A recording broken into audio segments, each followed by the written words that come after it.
Twilight Tone is my brother. You know what I'm saying? Like, I love that dude and what he represents for music. And he told me before the Gorillaz album came out, he told me about it. And when it finally dropped and I listened to it, I was like, man, this is special. Because I never really heard the Gorillaz in this vein before. For them to actually have Pevin Everett on the joint.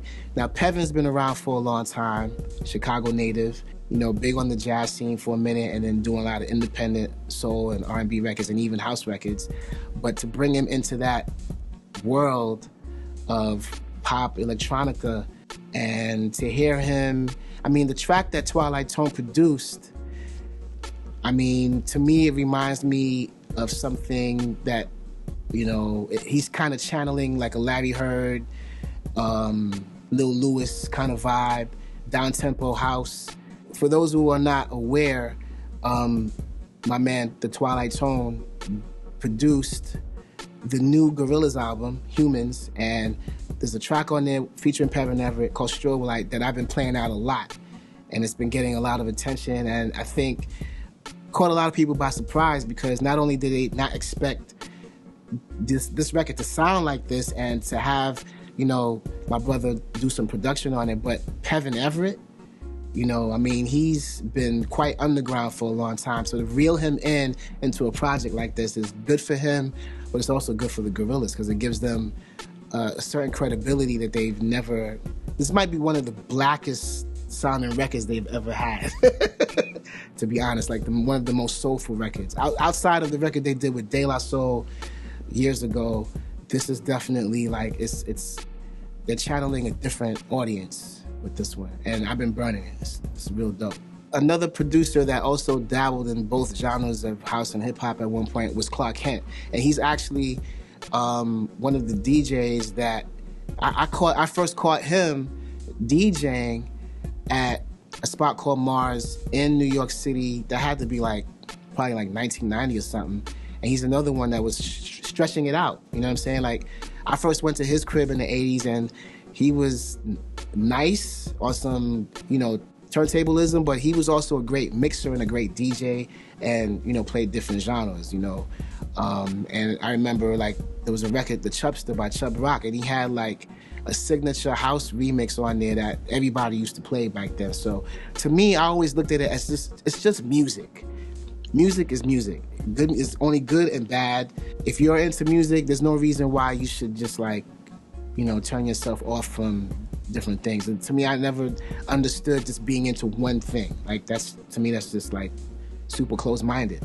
And when I started getting into house music as a producer, people definitely were thrown off. A lot of my hardcore fans were just like, you know, they didn't understand it.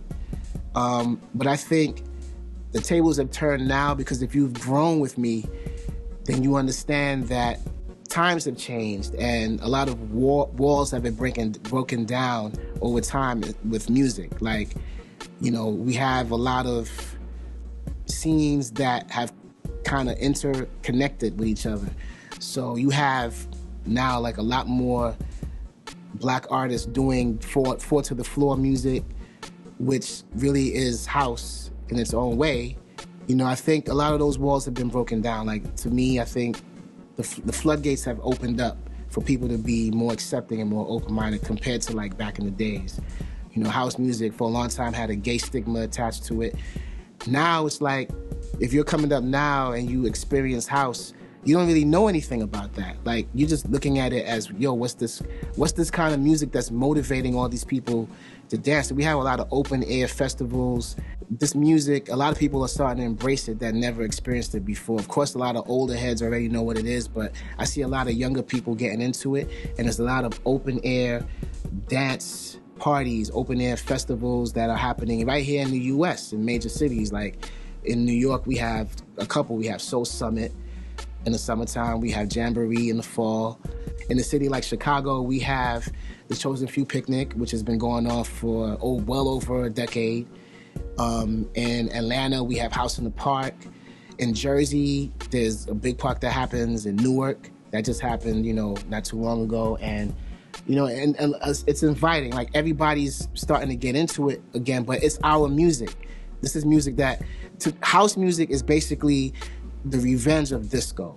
Like, disco was literally killed off in the form of like a big open field baseball stadium right here in Chicago in the White Sox Park, you know, where all these radio jocks were protesting because their artists, their rock artists started making disco music. It crossed over, but I mean, truth be told, like, the way disco was started, it wasn't even called disco in the beginning. You had Barry White, you had Teddy Pendergrass, you had like Donna Summer. They were just making music. They were making soul music, black music, and then the industry had to come up with this term, and it became this big movement, and then the production started getting cheesy. It was like, you know, it was like a big cash cow after a while. You started getting all these cheesy records, but once a lot of the white artists started making the records, you know, i.e. Bee Gees, Rod Stewart, and what have you, you know, people that followed their music thought they were selling out. And to me, I saw it as like an attack on black music.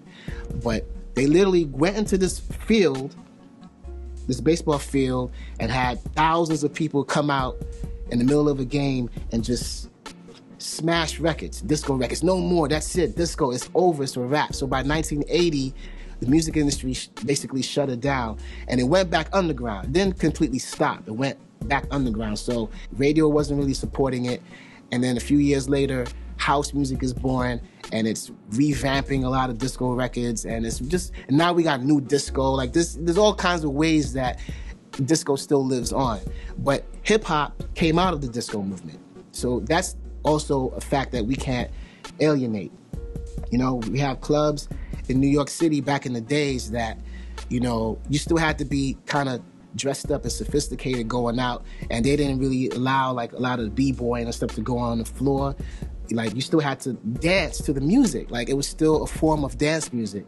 And then as the years progressed and they found out different ways to market the music, the tempo started to slow down, and that's a whole different story, whole other story. But at the end of the day, hip hop, house, it's all rooted in the same thing. It's all rooted in soul. You know, the foundation for hip hop, you know, cutting up break beats, like hip hop encompassed all kinds of music. You know, it didn't just evolve out of nothing. Like, we had, you know, the founding fathers of the scene, like the Kool Herc and the Bombada and the Flash, and they were cutting up records that were accessible to them. Obscure records, some of them, but they were making do with a break beat on a joint and extending that and having, you know, people come on the mic, get on the mic and rock over it. These were pre-existing recordings. The first couple of records that came out, the foundation of these records were records that were like already out. You know what I'm saying? Like Good Times by Chic, for example. One of my favorite records that's also an example of this was by the Funky 4 Plus One More with, you know, Sha Rock was in the group. She was the plus one of the first female MCs, probably the first female MC to ever make a record. And they were the first group to appear on Saturday Night Live. But their backing track was Cheryl Lynn, like a replay of Cheryl Lynn Got to Be Real. So without disco, we wouldn't have had recorded hip hop records. You know, that was the foundation. So when it comes to house music, I look at house as just an extension of all of that. Me embracing it, I mean, honestly, man, like if you were a DJ coming up in that period, even if you were an aspiring DJ, even if you weren't working yet, you know, that was part of your repertoire. If you were trying to rock a party, there were certain records you just had to have in your crates.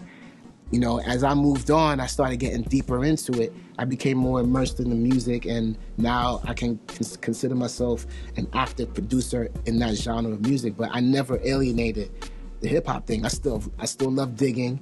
I still love buying my drum breaks. That's never gonna leave me. It's part of my DNA. So I consider it part of me.